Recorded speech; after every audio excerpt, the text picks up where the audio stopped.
आणि आता पाहणार आहोत टॉप 9 राजकीय बातम्या। सुप्रिया सुळे यांच्यावर ठाकरे गटाचे पदाधिकारी नाराज। कालच्या बैठकीमध्ये पदाधिकाऱ्यांकडून राऊतांसमोर नाराजी। राऊत सुप्रिया सुळे यांच्याशी चर्चा करणार, सुषमा अंधारेंची माहिती। सांगितलं की ठीक आहे, मी त्यांना पार्लमेंटमध्ये भेटेल त्यावेळेला मी त्यांना हे सगळं सांगेन आणि त्यांना सांगेन मी, आणि गरज पडल्यास इंदापूर, दौंड, बारामतीचे सगळे शिवसैनिक, खासदार सुप्रियाताई आणि राऊत साहेब या सगळ्यांची एकत्रित बैठक सुद्धा लावली जाईल।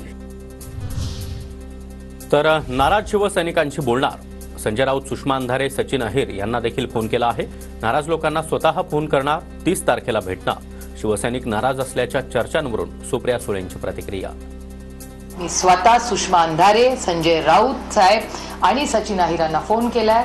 जे नाराज 5 लोक होते त्यांची नावं मी मागितली आहेत, त्यांना स्वतः मी आज फोन करणार आहे आणि 30 तारखेला मी त्यांना पुण्यात भेटणार आहे। एवढं पतन होत असताना आत्मचिंतन करण्याऐवजी टीका करतात। रस्सी जल गई पर बल नहीं गया। राजूल पटेल यांच्या प्रवेशानंतर एकनाथ शिंदेंची उद्धव ठाकरे यांच्यावर टीका।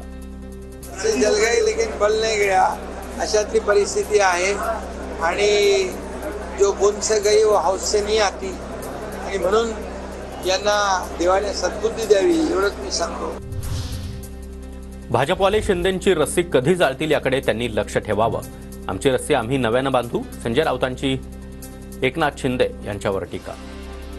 ना शिंदेना मी ओळखतो, रस्सी जलगई वगैरे, आता तुमची रस्सी कधी जाळतील बीजेपी वाले त्याकडे लक्ष ठेवा। आमची रस्सी पुन्हा नव्यानं आम्ही वळू आणि त्याचा फासही करू। एकटे राहिलो तरी पुन्हा आम्ही लढून जिंकून दाखवू। ठाकरे गटातील राजूल पटेल यांनी पक्ष सोडल्यानंतर आदित्य ठाकरे यांची प्रतिक्रिया। पालघरचे शिंदे गटाचे नेते अशोक धोडी यांच्या अपहरणाचा गुन्हा दाखल। ड्रोनच्या माध्यमातून अशोक धोडींचा शोध घेण्याचा प्रयत्न। धोडी मागील 7 दिवसांपासून बेपत्ता। शरद पवारांच्या प्रकृतीमध्ये आता सुधारणा। 30 जानेवारीपासून शरद पवारांचे नियमित दौरे सुरू होणार। मीरा रोडमध्ये शाखेचा ताबा मिळवण्यावरून शिंदे गट आणि ठाकरे गट आमने सामने। शिंदे गटामध्ये गेल्यानंतर शहर प्रमुख शिवशंकर तिवारींचा शाखेवर दावा। तिवारींच्या दाव्यानंतर ठाकरे गट आक्रमक। आंतरराष्ट्रीय दर्जाचा मराठी चित्रपट महोत्सव सुरू होणार। सांस्कृतिक कार्यमंत्री आशिष शेलार यांनी माहिती दिली। यावर्षीपासून सुरू होणारा राज्य मराठी चित्रपट महोत्सव 3 दिवसीय असणार। आंतरराष्ट्रीय दर्जाचा मराठी चित्रपट महोत्सव हा आपण या वर्षीपासून महाराष्ट्र सरकारचा घोषित करत आहोत।